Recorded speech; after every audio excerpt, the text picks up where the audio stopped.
Good afternoon po mga katipid tips. Ano naman ito demo natin sa instant coin changer natin.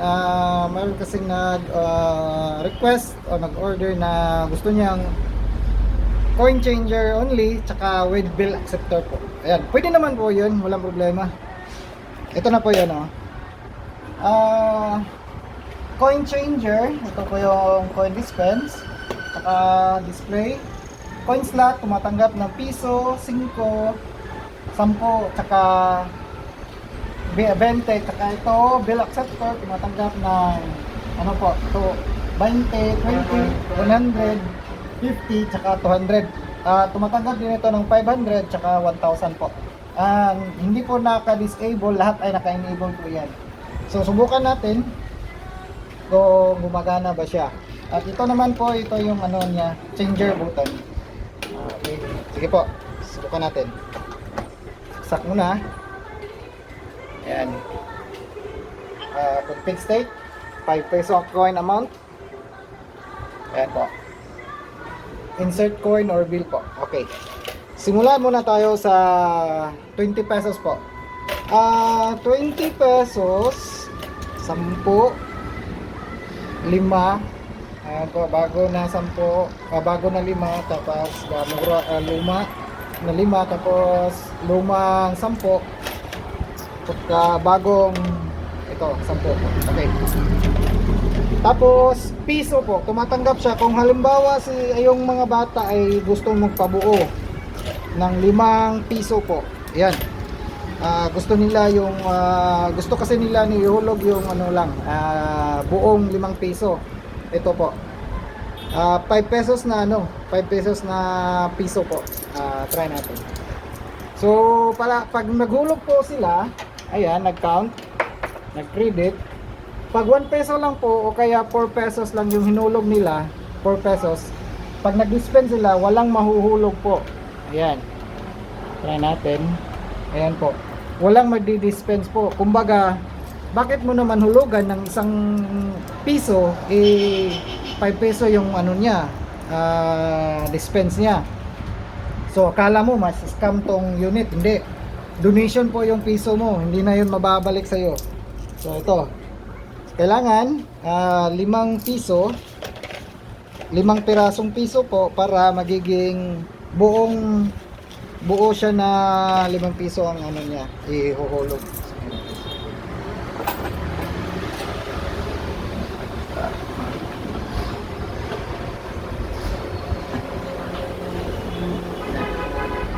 Ayan po. Okay po. Bukan natin. Piso,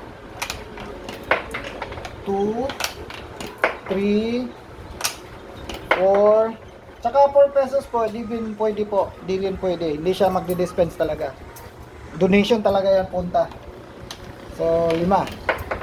Ayan po, 5 piso po siya. So, pindutin lang yung dispense button. Ayun. So, naghulog na. Yung hinulog niya, tingnan natin kung magkano ang hinulog. Ayan. Uy. Yun. Isang 5 piso lang po. O, wala nang iba. O, malinis po. 5 lang yung dinispense niya. So, subukan natin yung 20 na coin. Hulog. Pinagka-count siya hanggang 20. Ayan po, 20 pesos. So, push button po yung change button. Minsan matigas, ilagay mo lang. Ayan. So, i-separate na natin yan. So, 10. Isa sa na yun. Ayan. 1, 2, 3, 4. So, 20 pesos po yung dinispense niya. 20 pesos yun hinulog natin. And then, subukan natin yung buo. Dito tayo sa 50 pesos po. Ayan. Yung 50 pesos niya pala ay nakaseparate na yung bill acceptor dito sa coin slot po. Tingnan natin yung kung counting niya, kung kung magkano yung counting niya, pag ilan po. 50.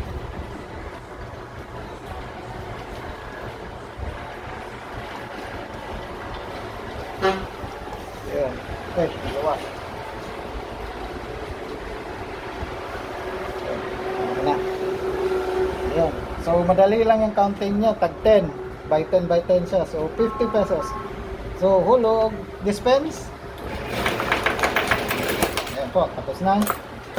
Kunin natin yung pera. 5 pesos yung talagang dinidispense niya. Pwede rin siya 1 peso. Pero, may option naman. I-hold mo lang. Pero, medyo tricky yung piso eh. Kasi, madaling masira yung coin hopper natin dahil usually kasi maraming mga piso na yupi-yupi tapos tagbara sa coin hopper natin, ayun, madaling masira yung hopper natin. So advice ko na lang po, mas maganda 5 piso lang yung dinidispense o mas maganda itong bago na 5 piso po dahil walang masyadong yupi bago kasi. Ito kasi ding yellow na 5 piso, may may nakikita din ako mga UP na, so nagbabara talaga yan sa coin hopper natin. So yung coin hopper natin, pag nasira yan, nagbara, wala tayong warranty dyan dahil walang warranty si Shopee. Sa Shopee ko lang din in-order yan lahat.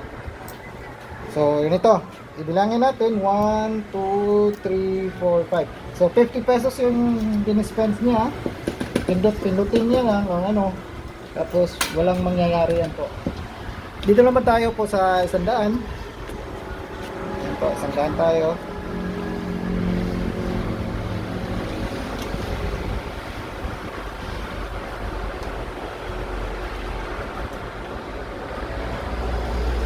Ayan.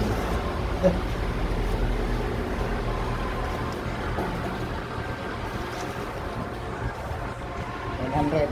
Ayan, mali. 100 pesos po yung in-insert. So push ko lang yung dispense button.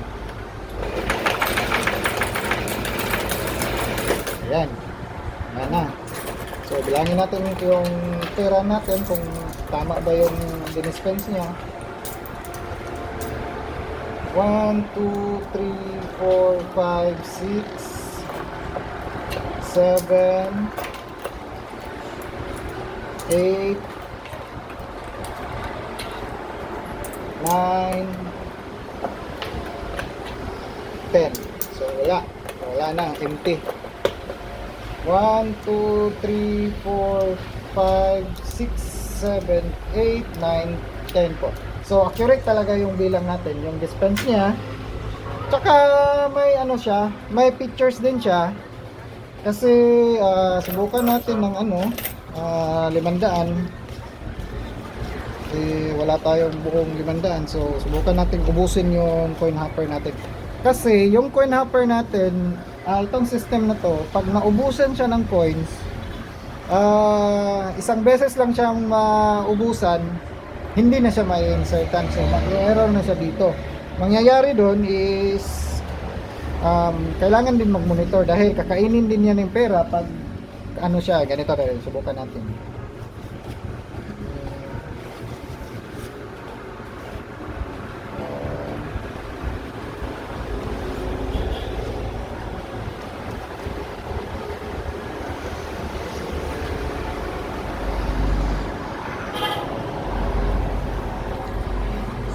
So alam ko magkano yung natira sa loob.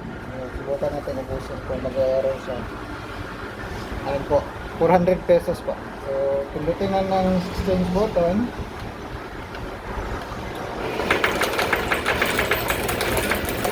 Tapos magde-detect siya na walang nahuhulog na coins, mag-error siya. Ayan po, wala na siyang nahuhulog na coins, so 180. So sa ikot niya, walang pulse, walang nadidispense. Ayan na, wala na. So hanggang 175 lang po. So mag-error siya. Detect niya na wala po. Ayan. Warning, empty changer po. So yun ang niya, pictures niya. So kapag kita mo na yan, warning, empty changer na. So, kailangan mo na mag-refill.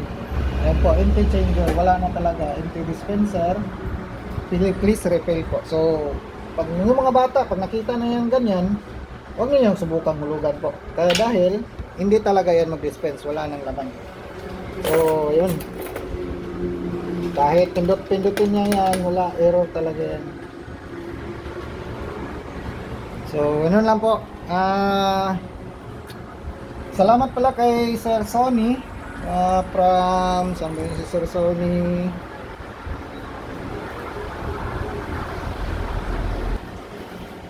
Si ano pala, Sony Victor Presidente po from Manila. Ipapa-ship ko na po to yung unit mo, ready na po. Baka bukas pag ma-full payment na, dahil ito si Sir ay nag-down payment siya ng 5,000 po. 5,000 po down payment. So sabi ko sa kanya 2 weeks yung allowance ng production natin. Luckily yung bill acceptor niya maaga dumating, mga isang linggo lang yata. So dumating na yung bill acceptor kanina, kaya in-install ko na agad. So ready na siya, coin slot, bill acceptor, tsaka yung niya, coin changer lang talaga, hindi siya centralized coin slot po. Ayan. So salamat sir, paki-update na lang sa payment, then good to go na po, ship ko na bukas po, bukas. Maraming salamat po. Sa may po, gustong mag-order, PM nyo lang ako, tapos kung ano yung gusto nyo, coin changer or isang coin slot lang na changer, walang bill acceptor, ayun, mura lang. PM nyo lang ako, tapos pag-usapan natin. Maraming salamat po, hanggang sa muli. Thank you.